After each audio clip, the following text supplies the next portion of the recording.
আমার মনে হয় আল্লাহ যখন আমাদের লাইফ থেকে কাউকে নিয়ে যায় তার পিছনে অবশ্যই ভালো কোনো কারণ আছে। জীবন নিয়ে আমাদের ব্যক্তিগত পরিকল্পনা থাকাটাই স্বাভাবিক, কিন্তু আমাদের এটা মনে রাখতে হবে যে আল্লাহই সর্বশ্রেষ্ঠ পরিকল্পনাকারী।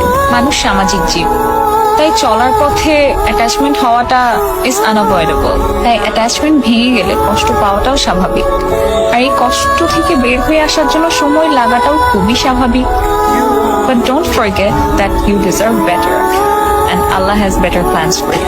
I know it's a very tough situation, কিন্তু এই সময়ে ইমোশনাল হয়ে যে কোনো রকম ভুল সিদ্ধান্ত নেওয়াটা মোটেই কাম্য নয়। তাই যে সিচুয়েশন হোক না কেন, প্লিজ ধৈর্য ধরুন। সেই মানুষটি যদি আপনার জন্য পারফেক্ট হতো, তাহলে আল্লাহ কখনোই হয়তো বা তাকে আপনার জীবন থেকে নিয়ে যেত না। আর যদি সে পারফেক্ট হয়ে থাকে, তাহলে কোনোভাবেই তার ফিরে আসাটাকে কেউ আটকাতে পারবে না।